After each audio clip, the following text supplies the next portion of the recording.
a gente vai dar continuidade às nossas palestras, com duas palestras muito, muito, muito especial, da Regilma e do Gustavo.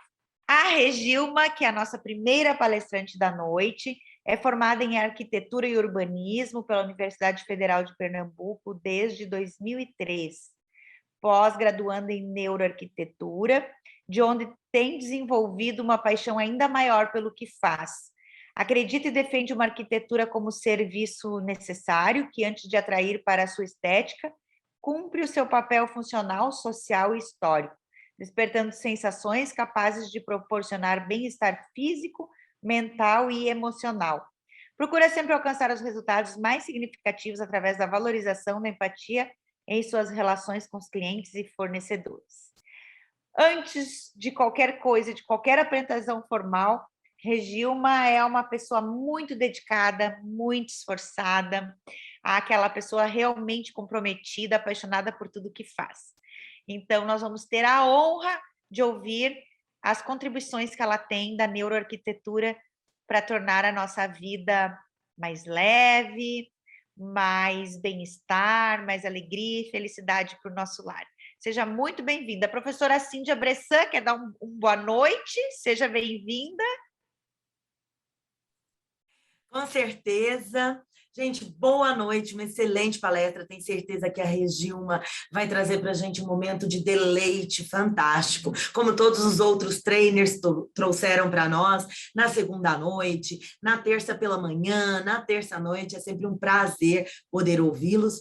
Hoje eu estou aqui e também estou, assim, com 1001 atividades nesse comecinho, mas estou aqui. E a Regilma falou assim para mim, eu expliquei para a Regilma, ela falou, não, Cindy, eu quero te ver, eu preciso ver sua energia, suas caras. E eu faço questão de estar aqui com você. Regilma, sucesso a todos que estão presentes, nosso muito obrigada, e fiquem conosco até o final, porque hoje teremos duas palestras imperdíveis. Beijo a todos. Andréia, beijo para você também. Beijo. Miriam, também. Boa noite a todos. Obrigada, Andréa. Obrigada, Cíndia, pela apresentação, pela acolhida. É sempre muito bom essa energia positiva que vocês passam para a gente. Boa noite para todo mundo que está aqui. Prontos para uma jornada nessa semana. Nós aprendemos muito e hoje temos um pouco mais a contribuir aí com um tema muito, muito importante, principalmente no momento em que nós estamos vivendo. Então, agradeço desde já a presença de todos vocês e conto também com essa troca, né? Vocês têm aí o chat para colocarem as perguntas no final e a gente vai interagir um pouco. Vou pedir licença aqui para compartilhar a minha tela para a gente começar a apresentação. Começando, então, indo lá um pouquinho no início, né, sobre a arquitetura, na verdade, como ela surgiu, para a gente chegar no ponto, de fato, da arquitetura humanizada, que é algo muito importante e que envolve muito a neuroarquitetura. A arquitetura, na verdade, ela surgiu para organizar os espaços em função do homem ao longo do tempo. Então, o tempo foi passando, as necessidades foram mudando, e o homem sentiu essa necessidade de organizar os espaços, os seus ambientes, de acordo com as suas necessidades. Mas algo que é muito importante, que eu já queria começar passando para vocês, é a questão do homem. Quando a gente fala essa junção desses três aspectos, na verdade, a questão do homem ela foi muito tida no seu aspecto formal. Como assim? Era levado em consideração as suas dimensões, aspectos técnicos, as suas atividades que seriam realizadas em um determinado ambiente. E o que eu quero trazer um pouquinho hoje com essa arquitetura humanizada? Na verdade, é o homem e suas experiências, as suas emoções.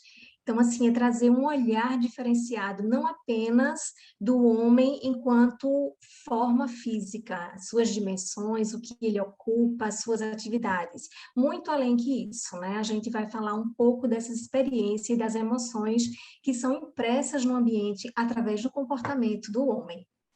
E aí, eu trago uma frase que eu gosto muito de usar, que é essa, que de arquiteto e louco todo mundo tem um pouco. Porque quem nunca adaptou o seu ambiente, principalmente nessa vida de pandemia, eu acho que alguma dessas imagens vocês vão se identificar. né? Essa loucura toda que vivemos do ano passado para cá, de adaptação, de a gente perceber que as nossas casas, elas não foram projetadas para diversas atividades acontecendo de forma sincronizada. Imaginem que nós tínhamos o nosso lar, que tínhamos as nossas atividades, mas o nosso trabalho era fora, ou até mesmo quem já era home office tinha o seu espaço já projetado para isso, mas quem não se preparou foi pego de surpresa. Então, assim, acho que a gente se identifica um pouco com uma dessas imagens. Então, por um lado, nós tínhamos casas aí superlotadas, né? Os filhos, o marido, a esposa, todo mundo querendo compartilhar e dividir do mesmo espaço para trabalhar, para estudar. Então, nossas casas foram home office, homeschool e várias outras atividades ao mesmo tempo. Mas também teve o lado oposto. Nós tivemos aí uma contradição, casas superlotadas, mas também um vazio. Pessoas se isolaram, pessoas ficaram sozinhas. E nesse momento, eu queria, a nossa conversa aqui vai ser bem prática. Eu vou tentar trazer algumas experiências minhas também. E nesse momento que eu falo de solidão, eu queria contar para vocês de uma forma muito ética, até preservando o nome e a identidade de uma cliente que eu tive o ano passado. No meio da pandemia, ela me procurou, ela morava com mais 3 pessoas, ela mais 3 pessoas, 4 pessoas numa casa, um apartamento de 150 metros quadrados, mais ou menos. Em 6 meses, ela perdeu as 3 pessoas, era a mãe, a irmã e a sobrinha. Então, ela se viu só, e já era uma senhora de idade. Ela tem, acho que 78 anos agora. Então, imaginem a situação que ela estava, em meio à pandemia, isolada, perdeu pessoas, e ela começou a se questionar o que eu posso fazer para mudar o meu ambiente. E ela tinha um prazer na vida dela, que era tocar piano. Só que ela parou de tocar, porque com o tempo, com a idade, ela não estava mais conseguindo, a iluminação não atendia essa necessidade dela, a atividade não conseguia ser realizada por conta da falta de iluminação que ela tinha na casa dela.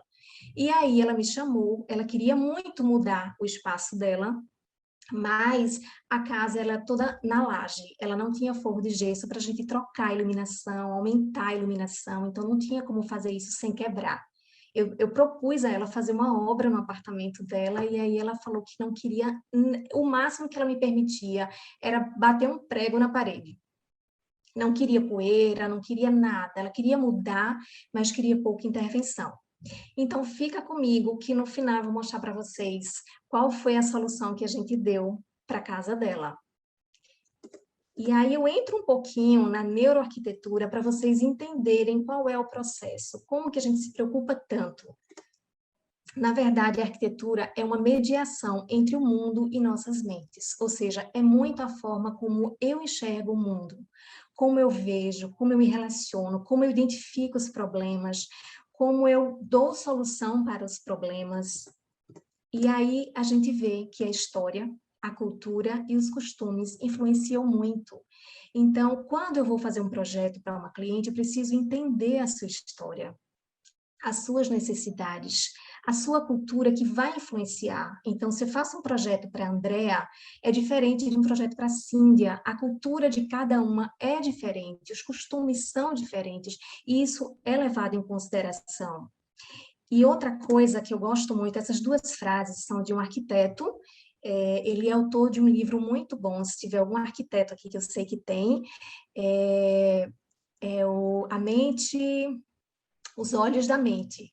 Aliás, Os Olhos da Pele, me perdoe, Os Olhos da Pele, Juani Palasma, um livro maravilhoso, e essa frase aqui dele é incrível: os olhos são inúteis se a mente é cega. Ou seja, tem até um dado aqui que eu queria trazer para vocês, nós recebemos, de 100% de estímulos que nós recebemos, 83 são percebidos pela visão. Ou seja, um percentual muito grande, né? Só que se a nossa mente é cega, analisando essa frase de Juani Palasma, se a nossa mente é cega, não vai adiantar de nada o que a gente vai receber de estímulo. O que eu quero dizer com isso? Que eu posso ver uma cena, mas se eu não interpretar aquela cena, ou se eu julgar aquela cena como algo sem importância, a minha memória ela não vai ser armazenada. eu vou conseguir armazenar muito mais esses 17 estímulos que são percebidos pelos demais estímulos, pelos demais sentidos, ou seja, a audição, o olfato. Quem nunca parou para ter saudade, parou com saudade de um cheirinho, de um bolo da casa da vovó, ou do sítio, do campo, algo que te remete a algo que você deu valor de fato, que você agregou valor e que teve importância e foi armazenado na tua memória. Então, resumindo, os sentidos, sejam ele a visão, a audição, o tato, mais a mente, ou seja, a forma como nós interpretamos esses sentidos, trazem a nossa realidade. Qual a realidade que eu quero, de fato, enfrentar? Então, em meio à pandemia, nós escolhemos também, nós escolhemos intervir em espaços, nós escolhemos identificar primeiro, a gente identifica esses problemas e solucionamos os problemas para termos uma realidade de bem-estar, que esse é o nosso foco, né? Ter bem-estar. E aí, falando um pouquinho, retomando aí o nosso tema, eu trago essas imagens, que eu acho que de forma muito lúdica, a gente consegue entender a questão da arquitetura humanizada, que visa muito existe esse questionamento, né? Estética, funcionalidade, como é que a gente resolve isso? E a gente escuta muito uma frase que, ficou feio, mas funciona. E a arquitetura ela existe para mostrar que é possível, sim, ser funcional, ser bonito e realmente ter algo que tem a ver com a experiência. E é quando eu trago para vocês a questão da estética, que ela está associada à beleza. Ou seja, eu vejo um bolo bonito, mas eu não sei se ele é gostoso. Eu preciso experimentar. E aí, quando eu experimento, sinto esse sabor, aí sim, aí eu posso dizer que eu tenho a emoção, o meu sentimento daquilo ali, ele foi completo. Porque até então era só a visão que estava sendo estimulada. E a partir do momento em que outros sentidos, eles vão sendo estimulados, vão sendo processados em minha mente, eu tenho o conjunto e a sensação de bem-estar. E é isso que acontece na arquitetura. Nós precisamos dar essa experiência para o cliente, nós precisamos sentir essa experiência.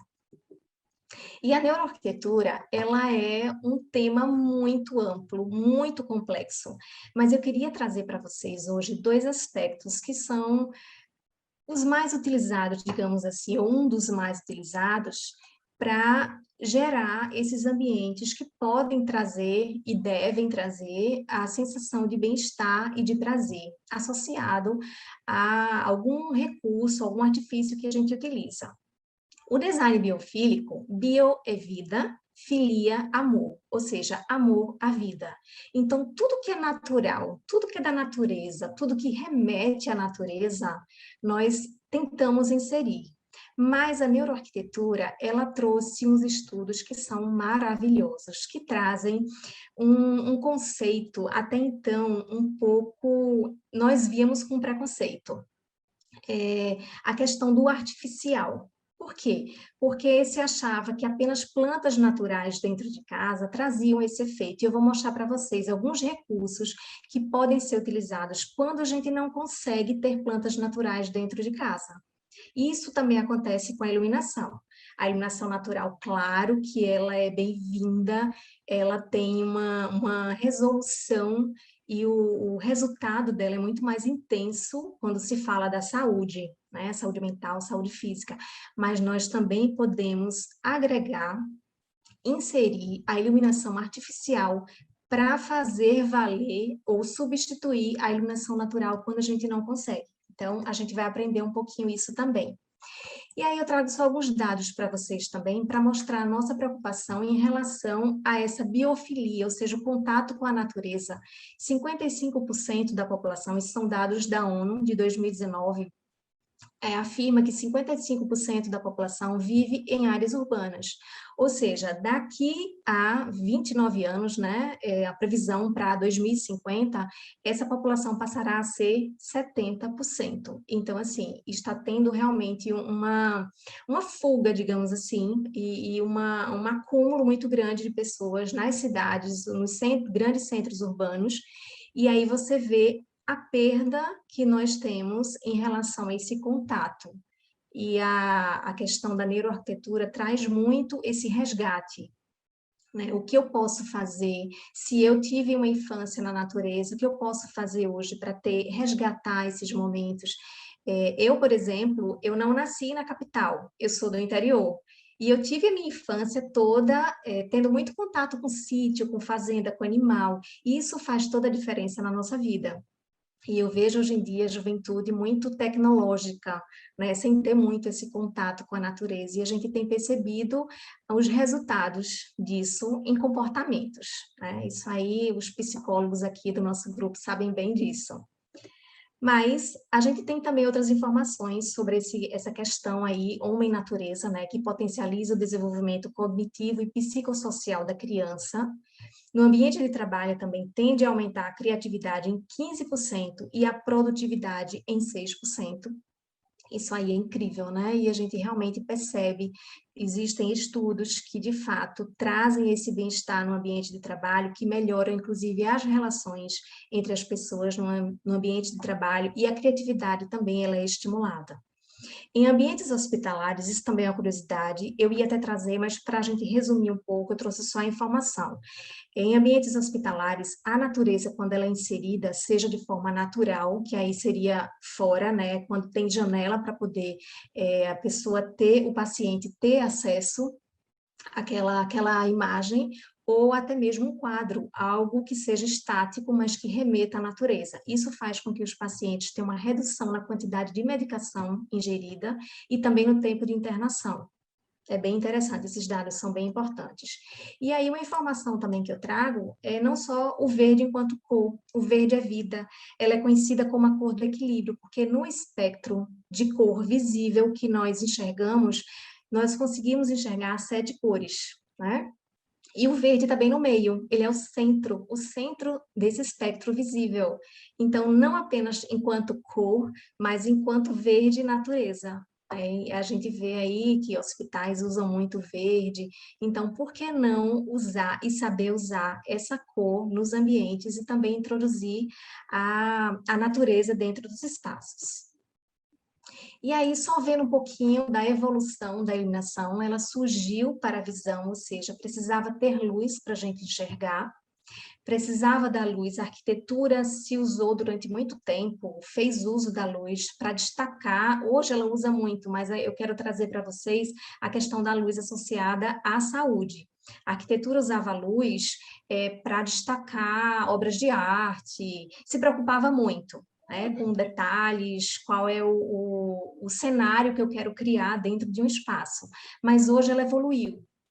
Ela não parou aí, apenas isso, uma questão estética, fica uma iluminação bonita. Essa preocupação, ela extrapolou, ela está indo além. Eu quero deixar um ambiente agradável, bonito, mas eu quero uma iluminação saudável. Isso é possível? É sim. E eu vou mostrar para vocês, inclusive em relação à cor da iluminação. Isso é fantástico, como interfere na saúde do ser humano. A luz é uma ponte que conecta o mundo exterior ao nosso cérebro, porque existem várias conexões nervosas que, através do nosso olho, são captadas essas conexões e nos dão a sensação de bem-estar. Então, falando de luz, como eu falei para vocês, a própria natureza já se encarrega de dizer qual a cor ideal, adequada, específica para cada momento.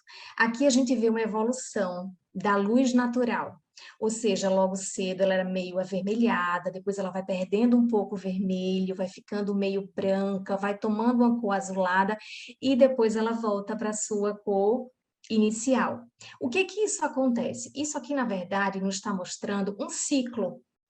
Todos os dias eu tenho essa evolução da luz natural.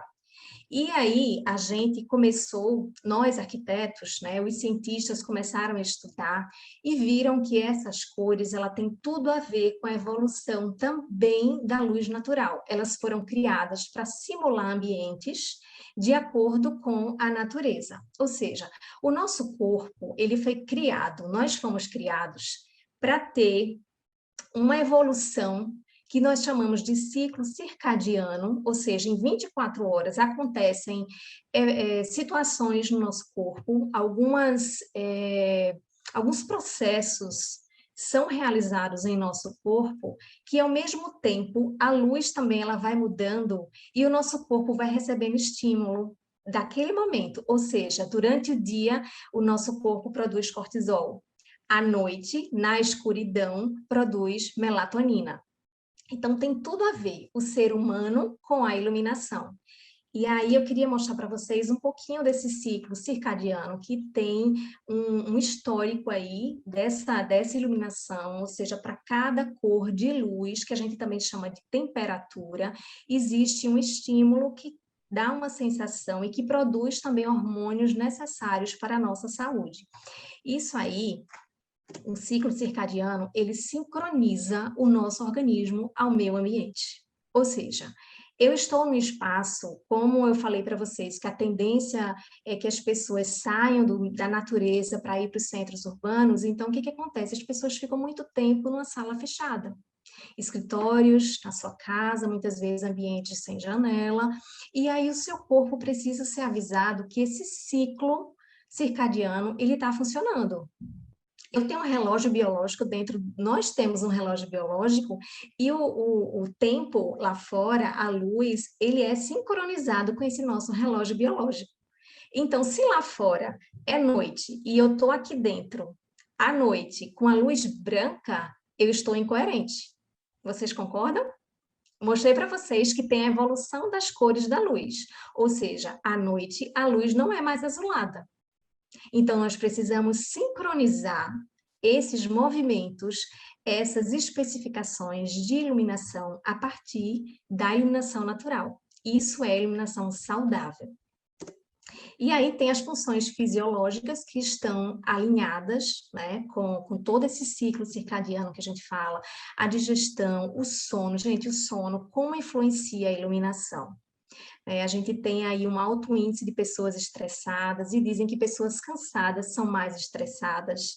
Existe um alto índice de pessoas com perturbação no sono, com problemas, inclusive acidentes de trânsito acontecem mais quando as pessoas estão cansadas, com sono, não dormem bem, dormem pouco, enfim. E outra coisa que influencia muito também a iluminação é a renovação celular. Inclusive, eu estava lendo uma pesquisa sobre pessoas que trocam o dia pela noite, não só por vontade própria, mas por trabalho, né? Pessoas que, por exemplo, enfermeiras, médicos que trabalham com regime de plantão.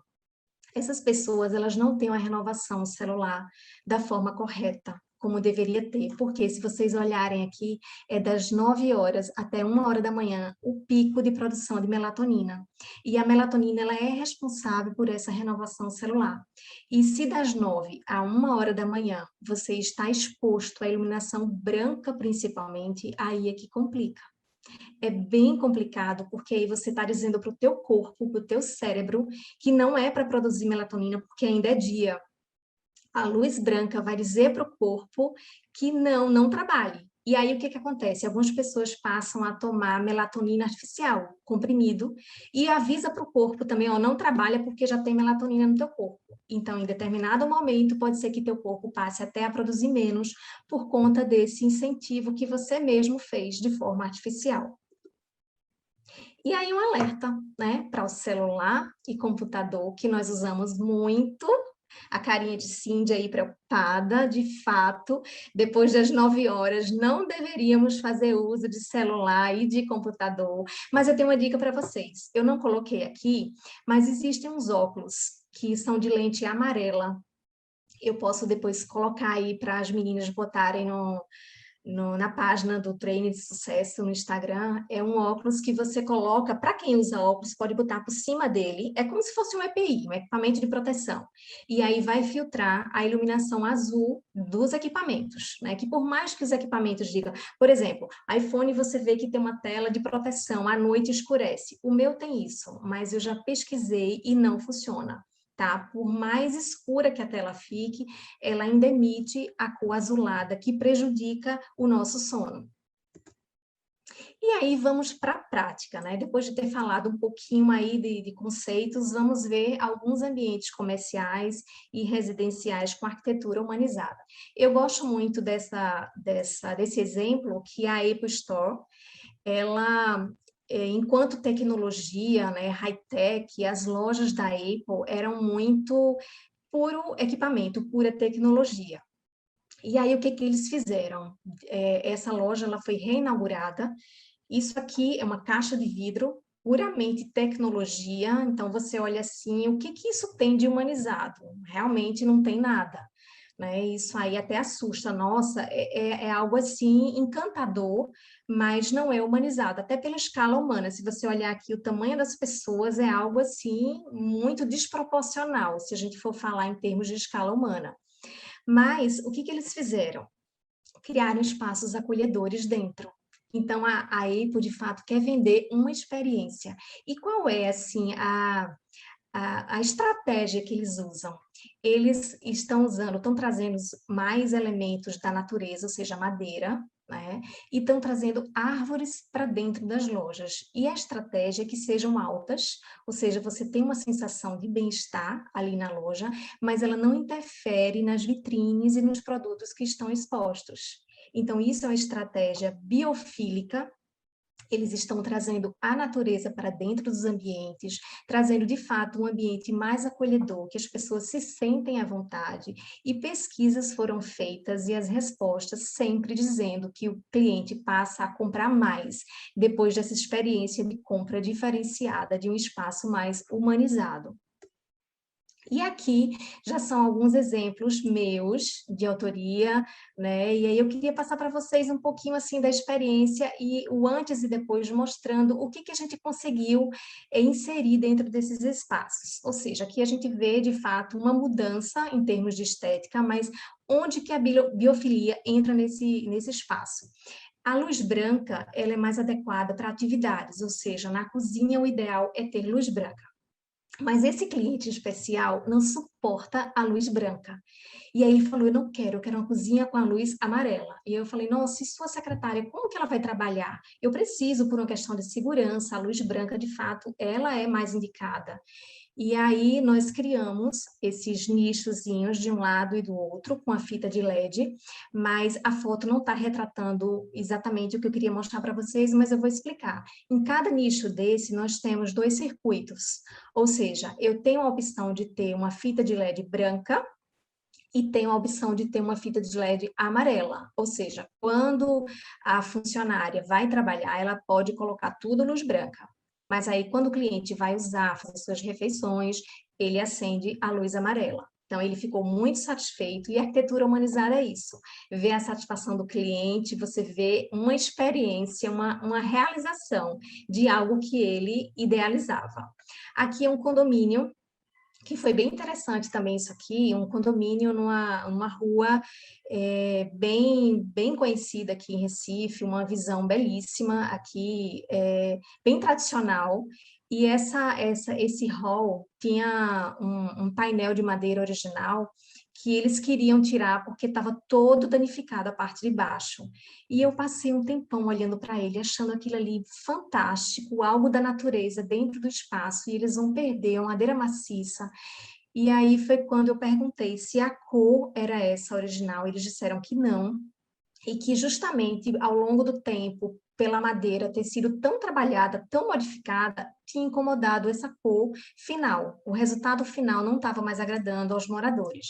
E aí, o que eu propus? A gente trabalhar um rodapé mais alto, para tirar toda a parte danificada de baixo, e fazer um trabalho de recuperação e restauração da madeira, ou seja, chegando na sua textura original. E é engraçado que, como é um prédio assim bem antigo, os moradores são já bem idosos. E no dia que a gente chegou nesse resultado, uma das moradoras ela se emocionou, porque ela se viu na época em que ela mandou fazer esse trabalho, que ela era a síndica da época. Então, assim, isso também é design biofílico, é trazer a natureza, é resgatar histórias. Aqui mais uma foto para vocês visualizarem. Este é o mesmo condomínio na área externa, nós tínhamos um espaço que não tinha uso, era um espaço assim realmente totalmente obsoleto, e a gente criou espaços de convivências, trazendo uns painéis amadeirados, para trazer também uma certa identidade com o hall interno. E vocês lembram da cliente que eu falei lá no início? Olha aí o resultado da casa dela foi isso aqui. Como ela não queria mudar nada em relação a fazer obras dentro de casa, qual foi a ideia? Era propor papel de parede, nós colocamos um papel de parede, e tem um detalhe desse papel de parede, tá, gente? Ela falou para mim que já tinha morado fora, se eu não me engano, nos Estados Unidos, e ela disse que tinha uma memória muito boa do ambiente que ela trabalhava lá. E ela me mostrou fotos, e quando eu vi um papel de parede muito similar, perguntei se esse momento trazia boas lembranças para ela, e ela disse que foi o melhor momento da vida dela, porque ela tocava muito piano lá, e ela estava no apartamento com o piano sem poder usar por conta da iluminação. Então, tá aí o resultado. Colocamos um papel de parede, a obra foi super rápida, colocamos uma luminária de piso para ela poder tocar, e ela ficou muito emocionada. No dia que essa mudança foi feita, ela mandou algumas músicas para o meu celular, já tocando piano, e feliz e realizada. Assim, uma emoção realmente muito grande quando você envolve toda a história e humaniza aquele espaço. Você vê que a cor também que incomodava ela, ela queria tirar, mas não tinha coragem de pintar por conta da poeira que ia fazer. Aqui no fundo também foi um papel de parede. Então, foi uma mudança, assim, aparentemente pequena, mas muito significativa para ela. E aí, só para vocês perceberem o relato dela, estou tão feliz com o meu apartamento, está lindo e limpo. Um brinco. Não sei se essa expressão é usada aí também. Aqui no Nordeste a gente usa muito. Um brinco. Nem parece que ontem foi feito tudo aquilo. Não dá para acreditar. Ou seja, são os desafios da nossa profissão. Então, assim, com poucas ideias a gente consegue e desafiar também qual a solução é a melhor. E nesse caso, de fato, a gente conseguiu aí a satisfação da cliente. E hoje até hoje ela é minha amiga e eu sempre converso com ela, até pela solidão, ela vive muito só. E o resultado foi esse. Fico muito feliz de poder inserir dentro do espaço dela, né, algo que foi muito significativo. Aqui mais um exemplo que eu também acho bem bacana. Vocês estão vendo aí em primeira mão, essa imagem aqui não é uma foto, é uma imagem 3D. O cliente ainda não viu, vocês estão tendo aí essa honra de ver. É uma pousada que eu estou fazendo na praia. Quem vier aqui para o Nordeste, viu, Andréa e Cíndia e todos que vierem, pousada Praia dos Carneiros, uma pousada linda. Então, a gente tem aí um lavabo que tem um granito preto, eles queriam mudar um pouco esse aspecto, e eu apliquei o design biofílico, ou seja, vamos trazer a natureza, já que estamos na praia, vamos ter essa leitura, criar essa identidade, especificamos, isso aqui de fato retrata a realidade que eu quero aplicar, é um quartzito, que ele tem uma nuance de azul e algo meio terra, ou seja, lembra a areia da praia, lembra o mar, a própria madeira. Esse pilar, na verdade, já existe lá, não é do projeto, mas é toda uma concepção dentro do espaço que eles têm. Aqui também é da pousada, para vocês perceberem só a frieza que era o banheiro de apoio à piscina, e de repente com um toque de natureza, que você pensa, é uma pousada de praia, eu já tenho a natureza ali ao redor, não preciso, mas veja como dá um outro significado. Ressignifica, de fato, os espaços, né? Traz outro aspecto. E aí, é algo que eu queria também trazer para vocês da neuroarquitetura. Agora eu compreendo. Por quê? Porque é a empatia que é a base de tudo isso. Eu não conseguiria fazer, os neurocientistas, a neuroarquitetura chegou onde chegou por conta da empatia. Né? E eu até lembro das aulas da Andrea Saad, no curso do IPOG de Neuroarquitetura. O segundo módulo foi com ela e foi fantástico. Ela falou muito sobre empatia. Então, assim, o desenvolvimento humano, né, enquanto olhar para o outro, o quanto isso é importante. E a neuroarquitetura traz muito isso de uma forma muito significativa. E vamos às dicas. Quem aí está curioso para saber, para conhecer um pouquinho? E vamos lá. Aqui tem um artista que Gente, ela me mata com esse slide, ela me mata. Esse é o Frederico, certo? O Frederico, o famoso Frederico. E Frederico pergunta para a gente, né? Qual o mínimo de intervenção que posso fazer em meu ambiente para alcançar o máximo de conforto e bem-estar? Ou seja, trouxe até uma frasezinha aqui de Mies van der Rohe, que é menos é mais. Então, a gente vai descobrir aqui que com pouco a gente pode fazer muito mais. Vamos lá, traga a natureza para perto de você, e eu aproveito para dizer que muita gente tem um certo preconceito. Vou até colocar todas as informações aqui para a gente ver. Tem um preconceito que fala que eu não posso botar planta dentro do quarto, e aí eu fui pesquisar, e nas minhas aulas também de neuroarquitetura traz que o gás carbônico que é liberado no ambiente é muito pouco. E aí tem até um comentário que fala, o ser humano, ele libera gás carbônico, e nós dormimos com o ser humano próximo da gente. Então, por que que a gente fala que a planta pode trazer prejuízo? Então, na verdade, a gente tem que ter cuidado com o tipo de planta por uma questão alérgica. Mas aí, por essa questão de liberar gás carbônico, não. Inclusive, tem plantas que liberam oxigênio à noite e elas facilitam ainda mais a respiração, né? Melhora a qualidade do ar. E como eu coloquei aqui, promove aumento da umidade do ar para lugares que têm uma umidade do ar baixa. Não é nosso caso, mas acredito que de alguns aqui, né, que moram do outro lado. E aí eu trago também algumas espécies que a gente pode ter de forma muito fácil em casa para cuidar, para cultivar. Lírio da Paz, Zamioculca que eu tenho em casa, amo. Espada de São Jorge também tenho. E a que eu falei para vocês que liberam oxigênio à noite é a Gerbera. Ou seja, quem quiser ter mais oxigênio dentro da sua casa, no seu quarto, pode explorar dessa lindeza nos seus espaços. Além de lindo, vai ficar aí contribuindo para a tua saúde. Outra solução também que eu trago é sobre as plantas que a gente tem um preconceito de planta artificial. Na verdade, aqui, só para vocês entenderem, essa primeira, ela é preservada. É uma planta que foi natural, mas ela passa por um processo químico que ela não precisa mais ser adubada. Então, ela é meio que congelada, digamos assim, usando para um termo assim bem simples. Ela preserva as suas qualidades naturais, mas ela não tem mais vida, apesar de ser viva, né? Na verdade, assim, ela dá vida apesar de não ser viva. E essa do meio, ela é artificial, e essa aqui da extrema direita, ela também é preservada, tá? Um dia ela foi natural, mas ela preserva as suas características naturais, então ela fica tão linda quanto. E, na verdade, o que a neuroarquitetura veio desmistificar foi essa questão de que, é artificial, não vai me ajudar.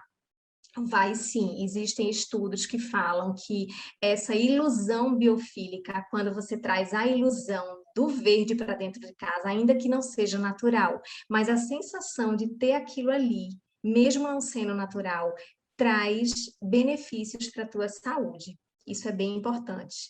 E por que não ter horta em casa, né? Eu conheço várias pessoas que têm, que amam, principalmente nessa época de pandemia, que a gente evita um pouco, né? E até a questão da saúde, orgânico, vale muito a pena você ter uma horta em casa. Existem vários exemplos lindos de horta, até para apartamentos muito pequenos, que a gente pode colocar e ter sucesso aí também nessa sensação de bem-estar através da natureza dentro dos nossos espaços. E também alguns elementos naturais, porque biofilia não é só verde, tá, gente? É tudo aquilo que remete à natureza, ou seja, a madeira, a pedra, palha, tudo que tiver uma relação com a natureza traz esse benefício também e bem-estar. É tanto que a gente fala muito, né, que é um ambiente acolhedor. Quando você vai em algum ambiente, um espaço que é um piso amadeirado, tem um teto com madeira. Então, tudo isso são recursos da neuroarquitetura para trazer bem-estar. E qual a melhor locação para a mesa de trabalho? Aí eu vou testar vocês. Tá? Quero ouvir de vocês. Eu não estou vendo o chat aí, mas eu quero que as meninas acompanhem. Vocês acham que é a da direita ou da esquerda? A melhor locação, eu vou dar uma dica, tá? Dar uma dica não, vou orientar um pouquinho. Uma está com a janela do lado e outra com a janela na frente. Qual seria a locação da mesa mais adequada? O que vocês acham? Alguém já respondeu aí, André ou Cíndia? Sim, o pessoal está escrevendo esquerda. A da Aqui está com a esquerda. janela do lado. Parabéns, é isso aí. A iluminação em excesso, de fato, ela não só incomoda, mas ela traz alguns prejuízos para a visão, tá? Então, a gente precisa, de fato, ter uma iluminação lateral. Quando for pensar em colocar, organizar o layout do teu quarto, principalmente agora que precisou mudar tudo, então tenta colocar a bancada desde que a iluminação entre de forma lateral. De fato, de frente, ela não é a mais indicada. Então, parabéns aí para quem já está antenado e fazendo já o que é correto dentro de casa. E aqui eu pergunto para vocês, um teste para vocês. Qual é a luz que eu devo usar na minha mesa? A luz branca ou a luz amarela? O que vocês acham?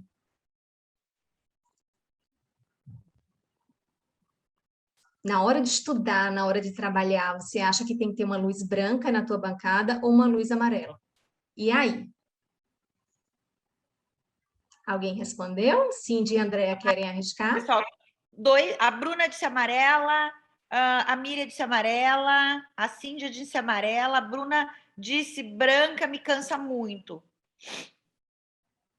Então, só respondendo a vocês com base na neuroarquitetura. Nós precisamos da luz branca durante o dia para a gente sincronizar. Lembram que eu falei de sincronizar? Então, durante o dia, eu preciso, de fato, ter uma luz branca na minha bancada. Mas, gente, deu 5h30, 6 horas, acende a luz amarela. Isso aí vai fazer com que você minimize os efeitos que eu comentei lá atrás, que o branco ele vai, de certa forma, bloquear a produção de melatonina à noite. Então, quanto mais você retardar isso, melhor.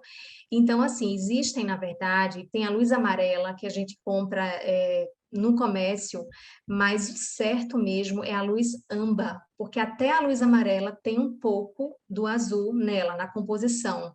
Então, assim, quando for escolher, pensa em 2 tipos de luminária. Uma luminária que você possa trabalhar durante o dia, branca, mas à noite prefira, de fato, a âmbar ou a amarela, se não tiver a âmbar.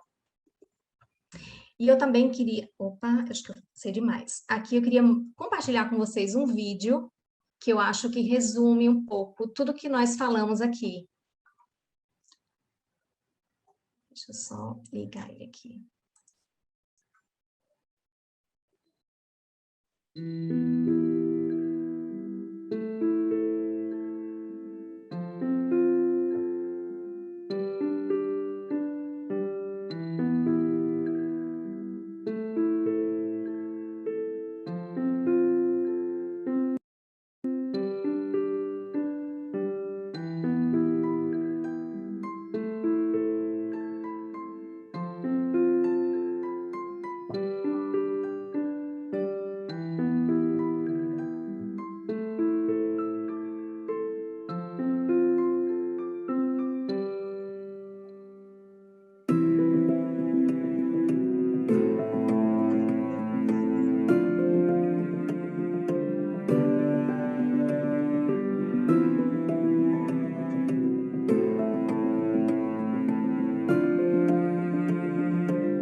vi depois esse vídeo que para mim assim é bem emocionante, porque traz uma realidade para a nossa realidade, né? Ou seja, não importa se eu tenho um espaço pequeno, não importa se eu tenho um espaço enorme, não importa quantas pessoas tenham dentro desse espaço, mas o que importa é qual é a minha visão diante disso, o que que eu posso fazer para mudar, para trazer significado para aquele espaço, significado para a minha vida.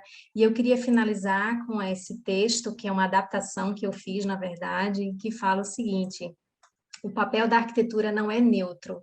Os seus desenhos podem não mudar o mundo, mas têm a capacidade de iniciar uma mudança, de iluminar e despertar mentes e processos, e com isso transformará certamente alguma parte da realidade. Que a gente falou tanto de realidade lá no início, né? E tem tudo a ver aí com a forma como eu quero sair dessa pandemia, a forma como eu quero viver todos os meus dias, com a qualidade de vida, a saúde associada ao meu ambiente, ao meu espaço. E aí eu agradeço muito a vocês, mas eu tenho ainda uma última dica que eu deixei para o final para vocês. Eu pergunto para poder dizer essa dica. Eu queria saber, queria que as meninas vissem aí se alguém descobriu o que precisa mudar no ambiente para promover o seu bem-estar. Quem não descobriu, eu tenho uma dica aqui para a gente finalizar. Com tudo que nós falamos aqui, será que você descobriu alguma coisa, seja a iluminação, seja a locação da mesa, seja a vegetação, alguma coisa assim que você pode fazer para mudar o seu espaço? E aí, alguém respondeu? Sim, o pessoal está escrevendo aqui: iluminação, luz, plantas, colocar mais verde e vegetação. Está todo mundo escrevendo aqui. Ai, que bom. Então, se você não conseguiu identificar, eu tenho uma dica aqui. Contrate um arquiteto. Boa. Brincadeiras à parte, mas usamos todo o nosso conhecimento para te ajudar. Fico aqui à disposição. Acho que é muito legal a gente contribuir com informações, com conhecimento, né? Afinal de contas, a gente estuda para isso, para poder contribuir para a melhoria, viver uma vida de propósito, poder contribuir para a melhoria e o bem-estar do outro. E eu agradeço aí com os meus contatos, fiquem à vontade para me seguir nas redes sociais. Coloco também o contato do Treine de Sucesso, que são pessoas maravilhosas, que sem elas nada disso seria possível. Gratidão aí para vocês. Obrigada a todos pela participação e fico à disposição se tiver alguma dúvida, algum comentário. Nossa, Regilma, eu fiquei em vários momentos da tua palestra muito arrepiada, emocionada. A minha forma de me emocionar é me arrepiando. O pessoal até ri, meus alunos dizem, porque eu estou toda hora arrepiada. Mas verdadeiramente fez tudo muito sentido para mim, especialmente pela curiosidade, pela vontade, pela paixão que eu tenho pela arquitetura, por acreditar que tudo isso realmente faz muita diferença na nossa vida. Eu tenho muito cuidado com tudo. A minha casa, a Cíndia já teve a experiência de ver e de vivenciar aqui. Quem me conhece, quem conhece a minha casa, consegue identificar. Quem é essa casa? É da Andréia. Porque tem muita coisa que remete a mim, a minha personalidade, e eu acho que os ambientes têm que respeitar isso, o estilo, o jeito de cada um, aquilo que te faz bem, né? E se for, por exemplo, um piano, eu tenho aqui na minha sala, que eu estou olhando na frente, um rádio antigo que eu herdei, foi a única herança que eu tive do meu avô, e para mim isso tem muito significado. Pode ser que alguém olhe e diga assim, mas estante tão moderna, bonita com aquele rádio ali, mas essas coisas são importantes, assim como uma planta, às vezes, como uma iluminação. A gente tem que pensar aquilo que faz bem, aquilo que nos deixa bem, aquilo que quando a gente olha é agradável para nós.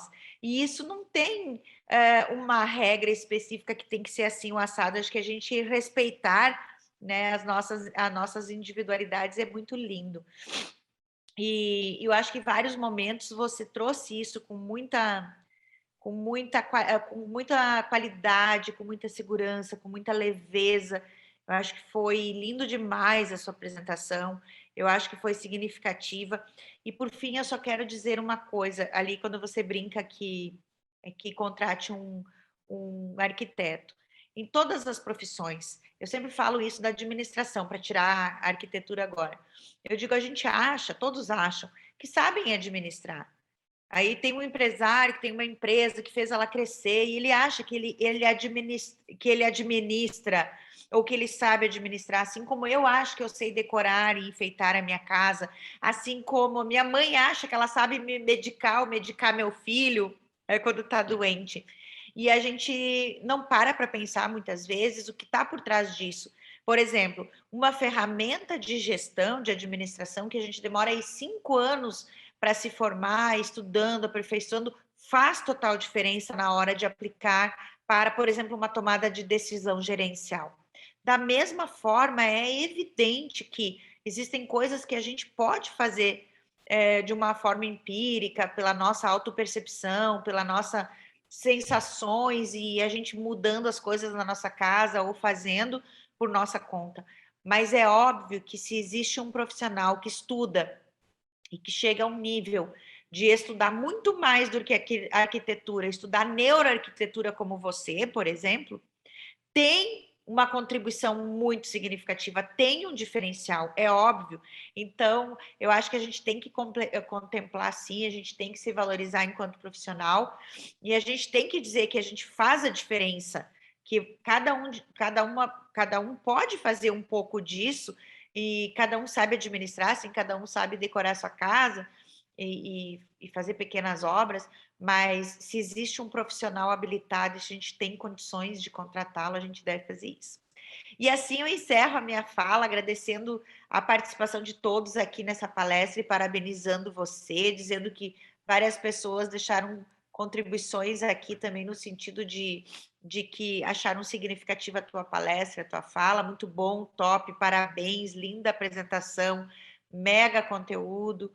E convido todos a avaliarem a palestra da Regilma no link que foi compartilhado aqui, que é muito importante para nós e para ela. E, por fim, deixo aí, se alguém quiser fazer algum comentário, pode abrir o áudio e falar, ou então a Regilma encerra essa participação. Mas antes vamos ver se alguém quer fazer alguma intervenção. Desculpa a minha fungação, gente, estou numa gripe, mas não é Covid, graças a Deus, mas estou Gente, eu quero complicada. agradecer. Regilma, foi um deleite ouvir você, imaginar, assim, eu vi perfeitamente quando você falou, a André de um jeito e a minha do outro. Eu conheço a casa da André, em breve ela vai conhecer a minha, e assim, cada uma à sua maneira reflete muito bem nossos ambientes. A minha vontade é ir mostrar para vocês minha varanda. Minha varanda tem jabuticabeira, tem romã, tem arruda, tem avenca, tem samambaia, tem todos os temperinhos, orégano, manjericão, salsinha, cebolinha, que mais? Tem hortelã, tem muitas orquídeas, tem uma outra florzinha, tem uma bromélia, e olha que é uma varandinha pequenininha, mas eu tenho um jardim vertical, e eu tenho alguns vasos, e eu amo. Quando eu estou estressada, eu vou, replanto minhas plantas, mexo lá, faço alguma coisa assim. Eu amo quando eu estou recebendo alguém ir lá pegar um temperinho, colocar, enfim, olha. E você me trouxe esse momento. Ontem uma pessoa esteve aqui em casa e foi muito bom. Essa pessoa virou e falou assim, nossa, como é gostoso estar na sua casa. Como traz um ambiente gostoso, de paz. Não tem nada chique, nada assim, não. Entendeu? É só uma casa que eu curto estar e receber. Eu acho que esse é o diferencial, a energia. Agora eu preciso mudar minhas luzes. Você me deu várias dicas para eu mudar as luzes da casa e eu fiquei muito feliz. Amber, venha, venha, venha, venha. Um grande abraço. Parabéns e parabéns a todos que estão aqui compartilhando. Daqui a pouco estou ansiosa para ouvir o Gustavo também, ele já está aqui. Vai ser muito bom ver nossos trainers alcançando voos bem altos. E para encerrar, eu vou passar a palavra para a Regilma, que ela vai terminar essa apresentação dela com uma história de arrepiar. Vamos lá, a emoção não acabou. Mas desde já eu agradeço aí as palavras de Cíndia e Andréa, mas a história, na verdade, que eu queria contar tem muito a ver também com as histórias que eu ouvi delas. Foram muitas aulas gravadas, muitas histórias, fábulas que me remeteram assim a muita coisa boa, contribuíram muito para muito aprendizado e para que tudo isso acontecesse. Então, eu queria trazer uma historinha que fala um pouco sobre foco e determinação, que tem tudo a ver com o propósito dessas mulheres maravilhosas. Começa a história falando que existia uma vila de uns ratinhos e existia um morro muito alto, e lá em cima do morro tinha uma fábrica de queijos. E vez ou outra caíam as migalhas de queijos lá embaixo, na Vila dos Ratinhos. E os ratinhos sempre comendo, mas eles queriam mais. Eles olhavam para cima e queriam ir lá para a fábrica. E tinha um poste que os donos da fábrica, claro, sabiamente, colocavam algumas coisas para deslizar, para que os ratos não subissem na fábrica. E aí, cada dia tinha o mesmo acontecimento. Um ratinho começava a subir ali naquele poste, e quando ele começava a subir, todos os outros começavam a gritar: vai cair, vai cair, vai cair. E aí o ratinho chegava na metade, e quando escutava aquela gritaria, ele caía. E todo dia essa história se repetia. Até que um dia, um ratinho bem pequenininho, até meio desprezado pelos outros, começou a subir ali naquele poste. E quando ele começou, todos os outros ratinhos começaram a gritar: vai cair, vai cair. E aquela empolgação começou a diminuir: vai cair, vai cair. E começaram a perceber que o ratinho não desanimava. Quanto mais eles gritavam que ia cair, o ratinho continuou e foi, chegou lá em cima, chegou, comeu queijos e ainda jogou queijos lá de cima para os outros amigos e sua família. E a comunidade de ratos ficou ali indignada. Como assim? E procuraram o pai daquele ratinho para saber o que aconteceu, o que ele ensinou para esse filho dele, que fez com que ele conseguisse chegar lá. E aí o pai falou para todos os questionamentos que foram feitos. Simples, ele é surdo, ele não escuta. Então, eu queria trazer isso para vocês, que muitas vezes nós escutamos a voz do desânimo, da vontade de parar, pessoas que podem, por um acaso, até inconscientemente estar desanimando a gente, e a gente, de fato, ser surdo para essas coisas que nos interferem de chegar no nosso objetivo. Então, vamos focar aí no que a gente acredita, essa vida de propósito, e junto a gente vai chegar lá. É com isso que eu queria finalizar esse momento tão gostoso de hoje. Obrigada, obrigada a todos. Um grande abraço. Gente, muito obrigada mesmo, Regilma.